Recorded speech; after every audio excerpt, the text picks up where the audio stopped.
isso aí, galera. Vamos lá. Sejam todos muito bem-vindos. Live número 69. Vamos lá. Sejam todos muito bem-vindos. Vamos começar aí mais uma live falando dos nossos fundos imobiliários. Vamos pra cima. Rapaz, ontem o dia foi movimentado, hein? Mas ontem aconteceu tudo. Saiu notícia sobre tributação de fundos imobiliários, Tesouro Direto batendo taxa lá no teto. Não é à toa que o Tesouro só passou a ser negociado ali por volta de meio-dia, né? As taxas realmente vieram muito altas. Vamos ver como é que vai ter hoje, aí como é que vai estar hoje. Tá? Então a gente vê aqui, ó, Tesouro IPCA batendo aí IPCA mais 6,49 no 2029, 6,47 em 2035. Aqui o 2045 chegou a bater IPCA mais 6,50, né? O 35 chegou a bater 6,49 também. Então, taxas absurdas ali no Tesouro IPCA, tá? E a gente teve também aqui, acho que o principal tópico de ontem, que foi extremamente abordado ali, foi a tributação em fundos imobiliários e fiagros. Importantíssimo comentar, tá? Não tem nada decidido, nada definido, não tem nada batido martelo aqui, tá? Então, por enquanto, é só notícia. Então, acho que o primeiro ponto, e aí eu até trouxe ontem também no conteúdo que eu gravei, o principal ponto aqui é o seguinte, cara, não se deixem levar por notícia, tá? Da mesma forma, isso aqui aconteceu em 2022, na taxação dos dividendos e tudo mais, e aquilo não foi pra frente na época.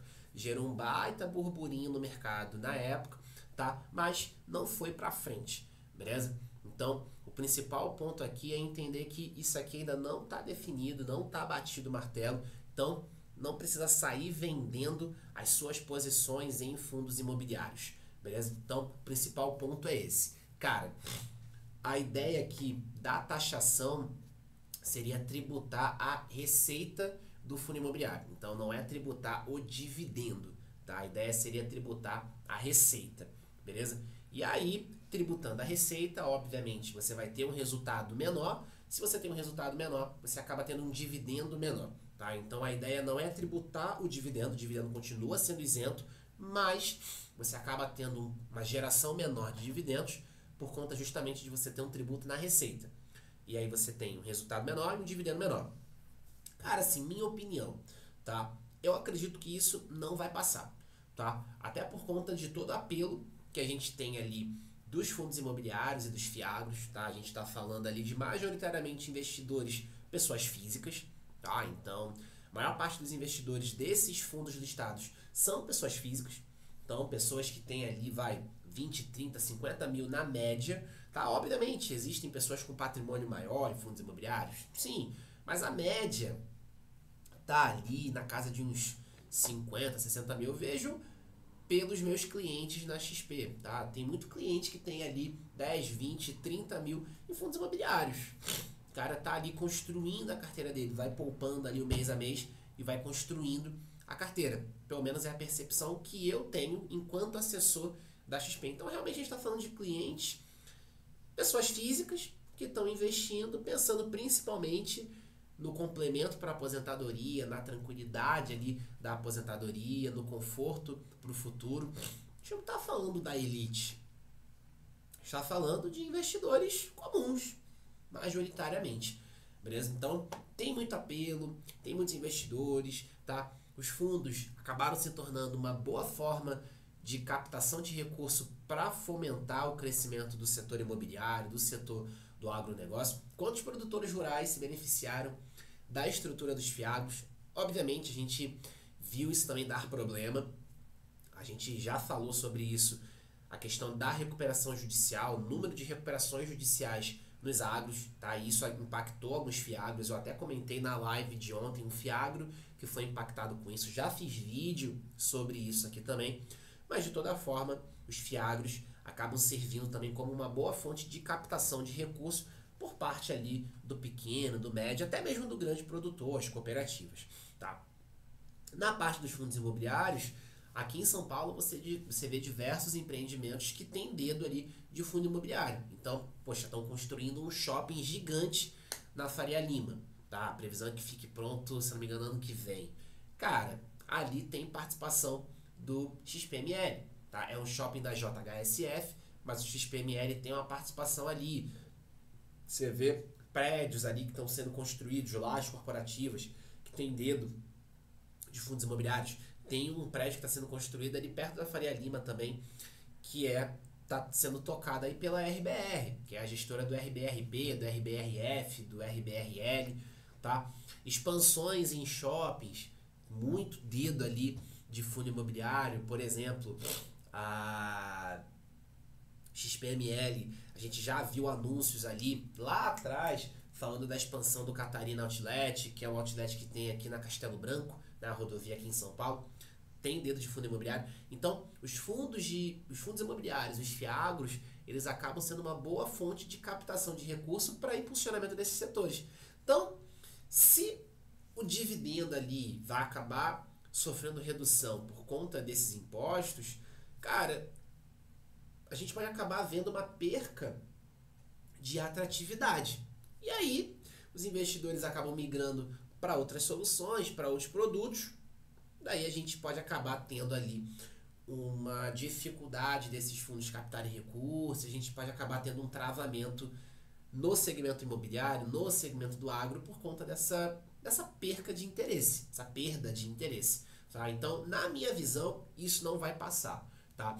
Mas o que eu quero que você entenda é que aqui a gente está falando, tá, de uma notícia, né, várias notícias que saíram com relação a isso, mas não tem nada definido, tá? Nada definido, nada batido martelo, nada disso, beleza? Então, assim, é muito importante você ter essa noção. Cara, não tem nada definido, nada batido martelo, então cuidado para você não ficar se movimentando baseado em notícia.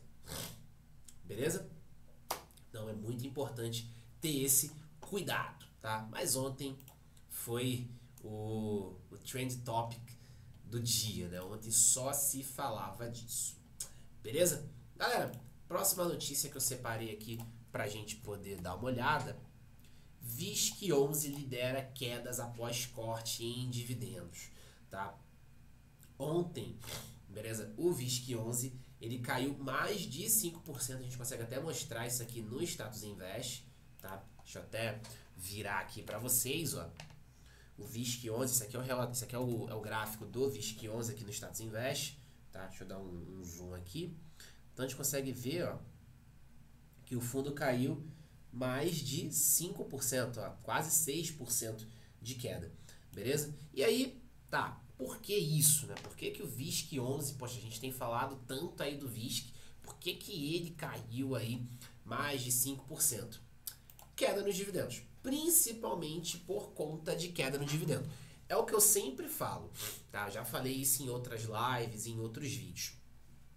O dividendo, ele não vai impactar o preço da cota, tá? O dividendo não impacta o preço da cota, mas o preço da cota, ele é impactado pelo dividendo. Se você tem ali uma alta no dividendo, a gente acaba tendo uma perspectiva positiva naquele fundo e daí o fundo valoriza. Se a gente tem uma queda no dividendo, a depender dessa queda, a gente passa a ter uma expectativa ruim, uma expectativa mais negativa naquele fundo e daí a gente tende a ver uma desvalorização. Então, no caso do VISC, o patamar de distribuição saiu de R$1 para 85 centavos. Então, essa queda aqui, o mercado acaba olhando como uma forma negativa, ali, uma projeção negativa sobre o futuro do fundo. Beleza? Porém, e aí também tem um ponto aqui de giro de carteira, redução ali de participação em carteira automatizada, então isso acaba gerando também uma certa desvalorização do fundo. Então a gente tem ali algumas parcelas, tá, que podem ter contribuído para essa queda do VISC. Parcela mais geral, né, o que é o que a gente chama de risco sistêmico, né, que afeta todo mundo. Alta do Tesouro. Ontem a gente viu aí Tesouro bater IPCA mais 6,50. Alta do Tesouro. A questão ali da taxação dos fundos, tá? Então, querendo ou não, isso acaba impactando, beleza? Então a gente tem esses dois fatores aqui contribuindo para uma queda no cenário, para uma queda como um todo. Não à toa, o IFIX ontem caiu quase 1%, tá? Então, são parcelas de risco sistêmico. Quando a gente olha para o fundo, aí a gente tem a redução no dividendo e esse giro ali de carteira. Só que, com relação à queda do dividendo, eu já tinha falado disso há um tempo. Já tinha feito vídeo sobre isso há um tempo. Aquele dividendo de R$1 do VISC11, ele estava sendo suportado por caixa. Ele estava sendo suportado por gestão ativa. O fundo fez algumas vendas no ano passado e daí estava pegando aquele dinheiro das vendas e estava usando ali no dividendo, tá? E o relatório deixava isso claro. Só que a galera só estava olhando ali, R$1, mas o relatório deixava isso claro, tá? E aí, no dia 10 de junho, tá?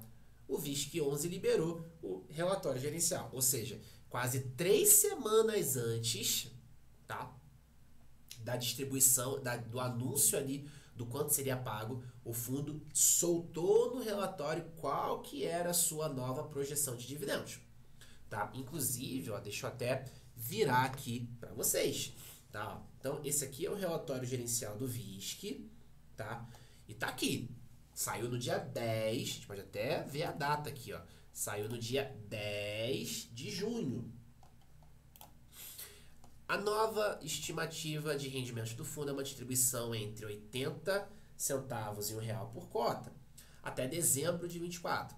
Essa estimativa leva em consideração a terceira parcela devida das vendas realizadas em 2023, que será realizada em agosto próximo, e a projeção de resultados do shopping para o segundo semestre.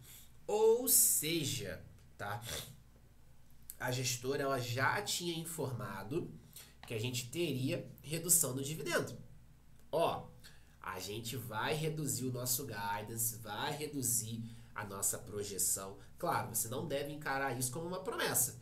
Não significa que eu vou te pagar ali entre 80 e R$1. A minha perspectiva é essa, considerando o que eu tenho de números aqui, tá? Mas pode ser que eu te pague acima, pode ser que eu te pague entre essa faixa, pode ser que eu te pague abaixo dessa faixa. Você não deve encarar isso como uma promessa de retorno, tá? E de fato não é. Mas a gestora ela já tinha informado isso aqui, tá? Ela já tinha falado isso daqui, tá? Então ela já tinha falado que, olha, a gente vai reduzir o nosso guidance, vai sair de 1 para 1,10 para 80 centavos a R$1. E aí, ontem que o fundo, né? Primeiro dia após o anúncio dos dividendos, o fundo já tá. Ontem de manhã, quando eu mandei mensagem lá para os meus clientes e tudo mais, o fundo tava caindo já uns 2%, quase 3% na hora. Isso era por volta de 11 e pouca, meio-dia. Tá? Então, galera, a gente precisa, é o que eu falo, tá? Inclusive tem até uma aula sobre isso no FMR, que é o meu curso de fundos imobiliários, tá? Inclusive, quem tiver interesse, é só ir no link da bio, quem tá aí no Instagram, quem tá aí no YouTube, o link tá aqui na descrição, beleza? Se você quiser aprender de fato como montar uma carteira de fundos imobiliários sem muito lero-lero, de forma bem objetiva, bem direta ao ponto, é só acessar o link aí que tá na descrição, beleza? Então, galera, o ponto aqui é o seguinte, a gente precisa entender como é que tá a composição do dividendo daquele fundo imobiliário. Cara, tem parcela de gestão ativa, é só operacional, o fundo tá usando caixa, não tá? Porque quando a gente tiver ali, o fundo tá usando caixa, a gente já consegue pelo menos ter uma noção de que, poxa, se o fundo não conseguir fazer gestão ativa, cara, o dividendo vai cair. Então eu preciso já ter isso em mente, já preciso ter isso mapeado, tá? Então é complicado quando você tem ali uma posição, um fundo e tudo mais, tá todo mundo eufórico ali porque tá pagando lá em cima, e daí quando cai, o mercado acaba desandando, tá? Naquele fundo. É o caso do Vino, por exemplo. O fundo ficou um ano pagando o dividendo mais alto e depois ele reduziu o dividendo. Só que aí o fundo realmente ficou bem lateralizado e tudo mais, e o fundo acabou dando uma desandada, tá? Então, galera, com relação ao VISC, tá? É isso que nós temos aqui, tá? O fundo continua com bons fundamentos, reduziu um pouco mais a vacância agora está em 6,8, está conseguindo rodar bem, está com 30 shoppings, 16 estados, tem realmente uma boa carteira diversificada, mas a gestora já tinha avisado que o dividendo iria cair. Só que o mercado ignora todas essas informações e aí, quando de fato a gente tem a redução que já estava mapeada, que já estava prevista, já estava alinhada, o mercado acaba reagindo. Beleza? Então, é de extrema importância a gente olhar ali como é que está a composição do dividendo para a gente justamente não ser pego aí de surpresa quando a gente tiver uma redução.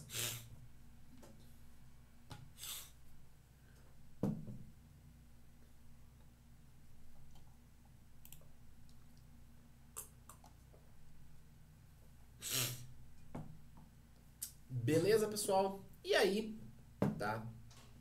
Uma outra coisa que está acontecendo ali envolvendo 3 fundos imobiliários é inadimplência de uma empresa de coworking. Eu cheguei a falar na semana passada, tá? Do SARI 11, fundo aí de renda do Santander, tá? Um fundo focado em laje corporativa. A gente até mostrou ali o relatório gerencial do SARI. Daí a gente comentou uma notícia que saiu no Investidor 10 falando sobre ali a inadimplência no SARI 11, tá? Tem outros 2 fundos imobiliários que também estão sendo impactados por conta da inadimplência da WeWork, que é uma empresa que inclusive tá bem mal das pernas, se eu não me engano acho que entrou em recuperação judicial, tá entrando em recuperação judicial, tá? Então, os outros 2 fundos prejudicados, né? O Vino 11 e o RCRB, tá? No caso do Vino, a WeWork ela é locatária do empreendimento ali OF 585, que está na cidade de São Paulo, tá? O valor do aluguel aqui, né, que vem da WeWork, corresponde a 5% do faturamento do Vino e responde ali por 4% da área bruta locável do fundo. Beleza? No RCRB, a WeWork é locatária de um imóvel na Vila Madalena. O valor do aluguel corresponde a 9,5% da receita do fundo, né? Então, no caso da RCRB, essa inadimplência vai gerar um impacto mensal negativo ali de 11 centavos por cota. Ele não fala o quanto que vai gerar de impacto no Vino. Deixa eu ver se tem alguma notícia sobre o Vino 11, né? O impacto disso ali na carteira. Ó, fato relevante, vamos dar uma olhada aqui. 20 offices informa inadimplência da WeWork, locatária do ativo, tá? A gestora não comenta aqui qual que é o impacto disso na receita. Ela só fala, né, que a alocação aqui gera 5% das receitas totais do fundo e 4% da área bruta locável, mas não comenta qual que é o impacto disso aqui no resultado mensal. Galera, o ponto né, a gente tem aqui inadimplência é sempre ruim, tá? E aí, como é que a gente pode, enfim, se proteger de inadimplência quando você está olhando um fundo imobiliário? Cara, é você ter ali o máximo de diversificação possível e você tem inquilinos fortes. Você tem inquilinos que realmente têm um bom faturamento, têm uma boa saúde financeira, porque isso acaba ficando, o risco acaba ficando diminuído. Obviamente, não garante que você vai ter ali uma redução você não vai ter inadimplência se você tiver um inquilino forte, não significa isso, mas você acaba tendendo a ter um risco menor de inadimplência. E aí o outro ponto é justamente a diversificação. Quanto mais diversificado você for de receita, mais diversificado você for de imóvel, obviamente uma inadimplência impacta o resultado, tá? Mas quando você tem mais gente, mais imóveis, mais inquilinos, né, isso acaba ficando diluído, tá? O risco acaba ficando mais distribuído. Então, obviamente você tem impacto, mas o impacto ele acaba sendo menor. Então, galera, inclusive isso tá tá no FMR, tá lá no meu curso, tá? Diversificação de imóveis, diversificação de inquilinos. Quanto mais, melhor, porque justamente você acaba diminuindo aí o risco dos fundos, beleza? Seja por desocupação, seja por inadimplência, seja por alguma avaria no imóvel, quer que seja. Quanto mais diversificado, melhor. Beleza? Galera, quem tiver dúvida, pode comentar aí, fica à vontade.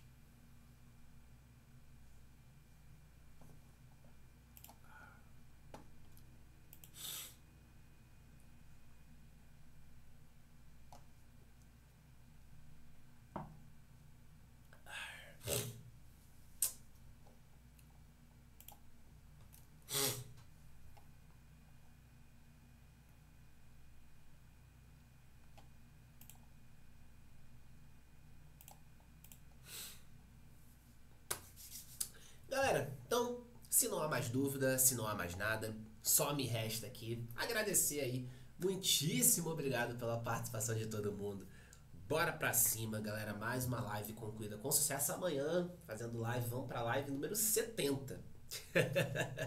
É, rapaz. Comecei esse projeto de lives aí no ano passado. Já são mais de 170 lives. Realmente, é muita live, é muita coisa. É isso aí, galera. Bora pra cima. Vamos que vamos. Contem comigo, tá?